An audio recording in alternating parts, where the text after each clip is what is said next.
or economic event. Radio Algeria International, our voice in the world.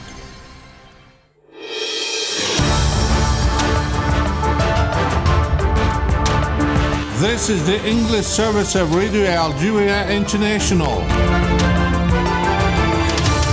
It's time for the news. Algeria and India highlighted their convergence of views on many current regional and international issues and on their will to boost economic relations. A memorandum of understanding had been signed between Algeria and India during the Algerian-Indian Economic Forum. And the Africa and Mediterranean Energy and Hydrogen Exhibition and Conference, or NAPAC, is continuing for the second consecutive day in Oran, with several contracts being signed between different companies. The UN Security Council has called for the setting up of a rapid and independent inquiry in the Israeli attack that killed 22 people in northern Lebanon.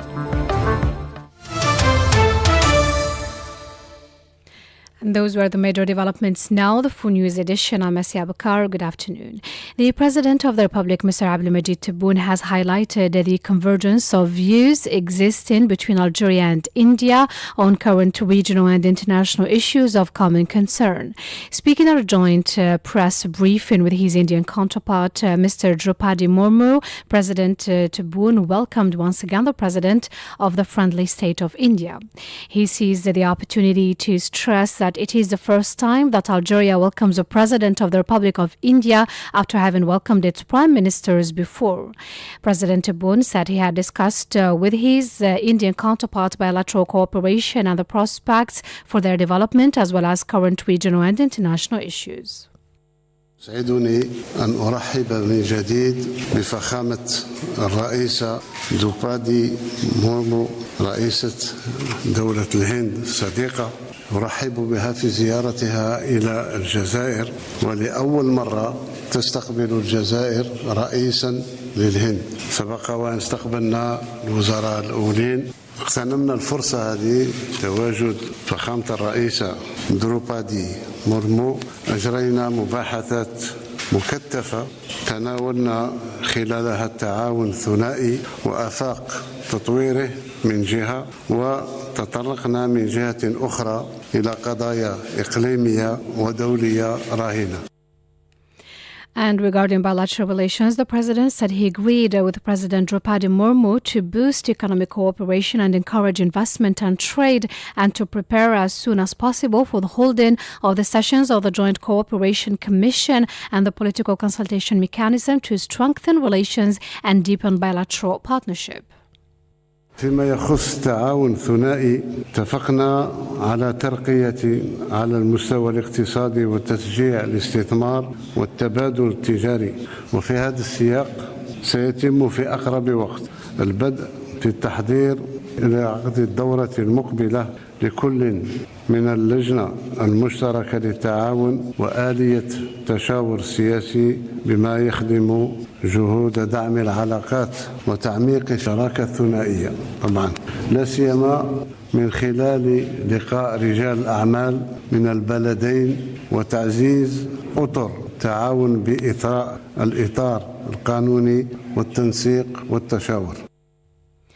The Algerian president said talks with his Indian counterpart tackled the particular and exceptional regional and international situation and discussed several issues, notably the current situation in the Middle East in all its dimensions and the repercussions of the Israeli aggression against the Gaza Strip and southern Lebanon, its catastrophic humanitarian repercussions, and its serious consequences on the security and peace in the Middle East region and in the world. In this regard, the President of the Republic said that he agreed with the President of India on intensifying coordination and consultation, and reaffirmed the right of the Palestinian people to establish their independent state within the 1967 borders with Al-Quds as capital. كان لي مع فخامة الرئيسة حديث مطول ومعمق أملته الظروف الخاصة والاستثنائية الراهنة على المستويين الإقليمي والدولي. تطرقنا إلى ملفات عديدة، منها ملف الشرق الأوسط بكل أبعاده وتداعياته، لا سيما الاعتداء على قطاع غزة وعلى جنوب لبنان ومن جرى عن ذلك من تبعات إنسانية كارثية وانعكاسات خطيرة على الأمن والسلم في منطقة الشرق الأوسط وربما في العالم. وبهذا الخصوص اتفقنا على تكثيف التنسيق والتشاور، وجددنا التأكيد على حق الشعب الفلسطيني في إقامة دولته المستقلة وعاصمتها القدس الشرقية في حدود جوان 67. And with regard to the situation in Ukraine, President Tebboune stressed the importance of complying with international law and adhering to the objective principles and charter of the United Nations. Meanwhile, President Tebboune indicated that he had agreed with his Indian counterpart to follow the conclusions of the Security Council on the issue of Western Sahara, adding that with regard to the worrying developments in the Sahel region, Algeria will keep supporting peace, security and development efforts in the region in order to help the countries concerned to overcome the political, security and environmental challenges they face. The President of the Republic also affirmed that India and Algeria will relaunch consultations as part of the non-aligned movement, being two active members in the organization. لا يخفى على أحد أن ربما مررنا بمرحلة فتور، ولكن سنسترجع تشاور مثل ما كان بيننا كدولتين فاعلتين في حركة عدم الانحياز. The President of the Republic expressed on the occasion his joy at meeting the President of the Republic of India and discussing India's support for Algeria for its succession as a member of the non-aligned movement at the Bandung Conference in 1955, welcoming India's support for the Algerian Revolution by opening an office of the Provisional Government of the Algerian Republic in New Delhi and establishing diplomatic relations before the proclamation of Algeria's independence on July 5, 1962. The President of the Republic of India, Mrs. Draupadi Murmu, for her part, has said that Algeria and India are determined to raise their bilateral relations to a very high level with a focus on investment. Today I had a very fruitful talk with the President of the Republic, Abdelmajid Tebboune, and to whom I reaffirmed our commitment to boost our bilateral relations to a very high level. We pay a particular interest to investment, and I seize this opportunity to reiterate India's commitment towards Africa. I would like to thank President Tebboune for his leadership and constant support for bilateral and multilateral cooperation. The Indian President also congratulated the President of the Republic for his re-election for a second term and commended his vision for a new Algeria. It is a great honor for me to pay this first visit to Algeria, especially that it coincides with the beginning of the second mandate of the President of the Republic, Abdelmajid Tebboune. I am accompanied by my secretary, members of parliament, and a businessman delegation. This day is a historic day for relations between India and Algeria. I would like to congratulate President Tebboune for his re-election and his respected vision for the new Algeria. Let's know that the President of the Republic of India is pursuing her state visit to Algeria for the third day at the head of a large delegation. The President of the Republic of India has been awarded an honorary doctorate by the President of the Republic in recognition of her efforts in serving higher education and research and as a token of friendship between the two countries. The token was presented to her by the Minister of Higher Education and Scientific Research, Kamal Badari. The Algerian-Indian Economic Forum held under the presidency of the President of the Republic of India, Mrs. Draupadi Murmu, ended with the conclusion of an agreement setting fruitful and mutually beneficial business relations and partnerships. Miriam Burshi has the details. The final communique issued at the end of the forum indicated that a memorandum of understanding on cooperation was signed by the Algerian Economic Renewal Council, CREA, and India's Chambers of Commerce and Industry Union ahead of a meeting of the Joint Commission on Bilateral Cooperation. The signing took place in the presence of the Minister of Commerce and Exports Promotion, Tayeb Zitouni. The forum, attended by over 300 Algerian and Indian operators, focused on the investment atmosphere in both countries and on ways of exploiting the opportunities offered by the markets. The forum coincided with the state visit paid by the President of the Republic of India, Mrs. Draupadi Murmu, to Algeria, during which she met President Abdelmajid Tebboune. The two presidents have expressed their will to give a new start to their economic and trade relations through the adoption of a joint strategy aimed at setting the adequate conditions to allow the Algerian and Indian economic operators to take advantage of the trade and partnership opportunities offered in areas of common interest. On the occasion, the Indian President, Mrs. Murmur, and the Trade Minister, Mr. Zitouni, emphasized the importance of boosting and strengthening strategic economic relations between the two countries by increasing and diversifying trade. The volume of trade exchange remarkably increased immediately after the world health crisis to exceed $1.4 billion, as India is Algeria's ninth partner, as the volume of trade exchanges between the two countries during the 7 months of the current year reached the threshold of $1.4 billion, which makes of India Algeria's 11th partners, while Algeria imports reached $610 million, putting India on the 12th place of Algerians' suppliers. On the occasion, bilateral meetings were held between Algerian and Indian economic operators and their counterparts to develop bilateral cooperation in various sectors. The Chief of Staff of the People's National Army General Said Chengriha is paying an official visit to the Islamic Republic of Mauritania at the invitation of the Lieutenant General Mukhtar Boli Shaban. During the visit aimed at strengthening the cooperation between the National People's Army and the Mauritanian Armed Forces, the two parties will examine questions of common interest.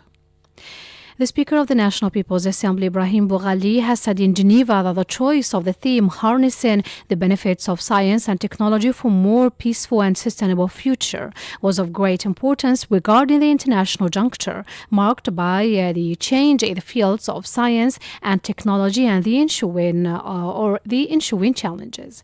Majid Mira has the details. Speaking at the 149th General Assembly of the Inter-Parliamentary Union, Mr. Boughali said that the despicable act committed by the Israeli occupation a few days ago by remotely targeting communications equipment in Lebanon was edifying proof, adding that it was an unprecedented crime, state terrorism, and a violation of all moral and humanitarian values. Hence the need to examine ways of putting the technological progress and knowledge at the service of peace and humanity.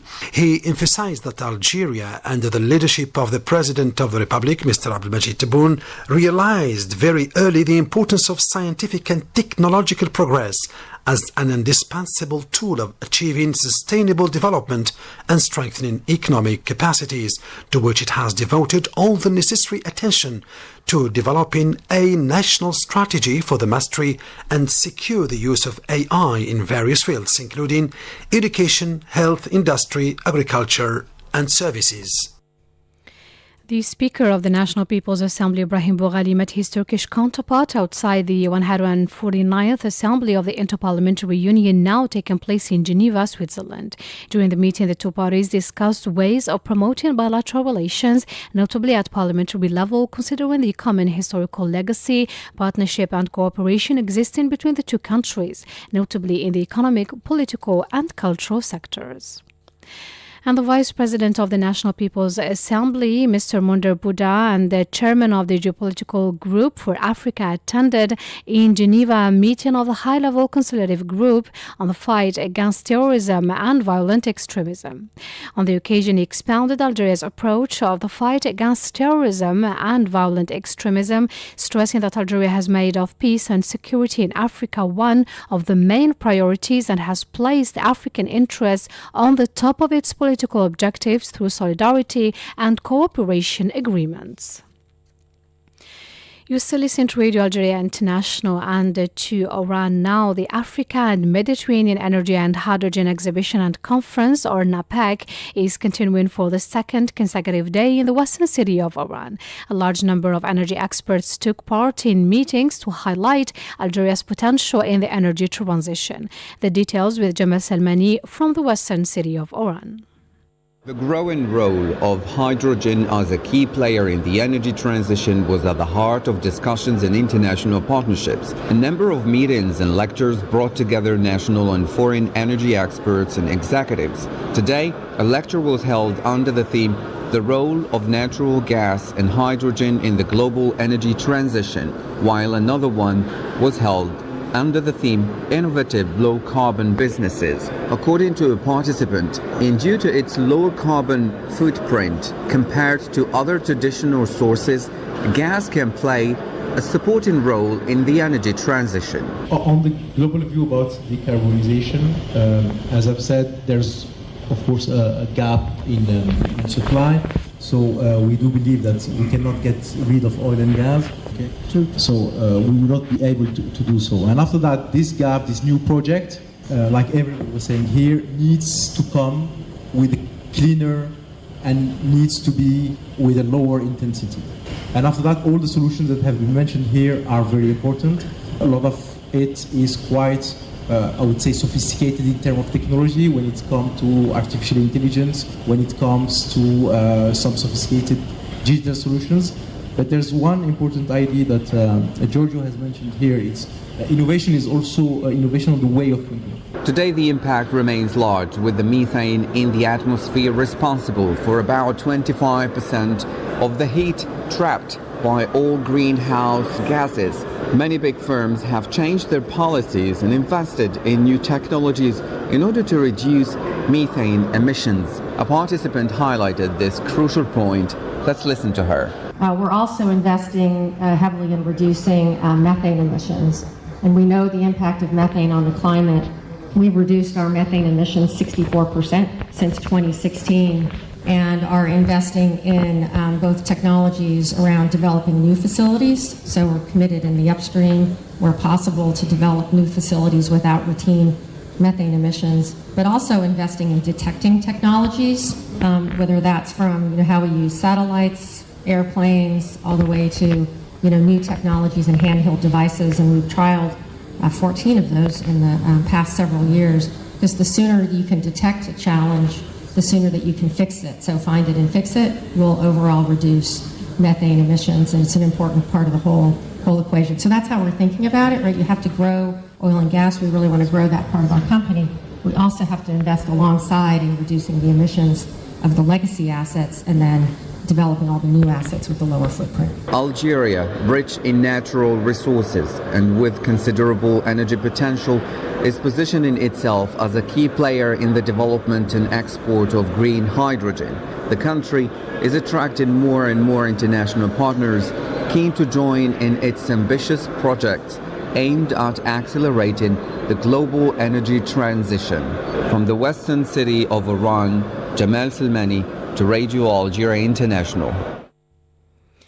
You're still listening to Radio Algeria International, and Sonatrach and the US-based company, American partner Occidental Petroleum Corporation signed today at the Oran Convention Center heads of agreement reflecting the will of both parties to strengthen the existing relationships and extend their cooperation through new partnership opportunities in the exploration and processing of hydrocarbons. The Speaker of the Council of the Nation, Salah Goujil, has stressed Algeria's permanent, constant and unconditional support for the Palestinian cause and its solidarity with the Palestinian people during a meeting with the former president of the Islamic Resistance, Hamas movement, and head of its External Relations Office. Mariam Barshi has the details.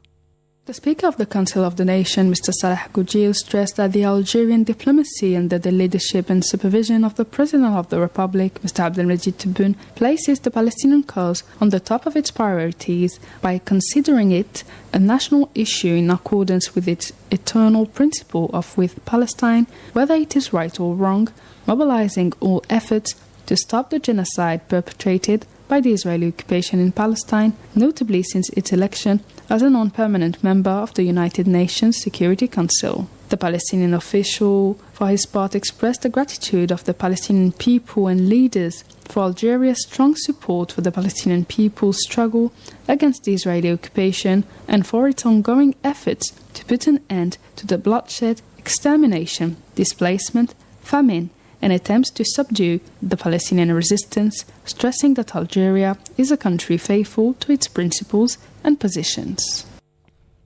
You're still listening to Radio Algeria International. The 37th Extraordinary Congress of the Arab Interparliamentary Union concluded its work in Geneva by condemning the continuing Israeli aggression against the Palestinian territories and the Republic of Lebanon, calling for an immediate and permanent ceasefire. In a final communique issued at the end of its Congress, it called for an immediate and permanent ceasefire, an end to the blockade imposed on the Gaza Strip, the release of prisoners and detainees, and the opening of all the corridors without restrictions. The Union also urged for the immediate delivery of humanitarian aid, medical supplies, and essential needs to Gaza in accordance with international law and international humanitarian law, while urgently addressing the catastrophic humanitarian situation in Gaza, working towards de-escalation and strengthening security and stability in the region. The UN Security Council has called for the setting up of a rapid, independent and thorough inquiry in the Israeli attack that killed 22 people in Lebanon's northern part. Addressing a press briefing in Geneva, a spokesman for the UN High Commissioner for Human Rights stressed that 12 women and children were among the victims of the attack. He affirmed that there were serious concerns as to the non-respect of the international humanitarian law concerning the war laws and distinction and proportionality principles. Earlier, the UN Security Council expressed deep concern at the attacks carried out by the Israeli forces in Lebanon's southern part, during which several blue helmets had been wounded. Switzerland, which currently ensures the Council's presidency, said the Council's members were seriously concerned after several positions of the UNIFIL were hit by attacks, especially within the context of hostilities currently prevailing along the so-called Blue Line. You still listen to Radio Algeria International, 2:51 minutes Algiers time, and that's it for our news bulletin. I invite you now to listen to our health magazine, compiled and presented by Mohamed Khatel.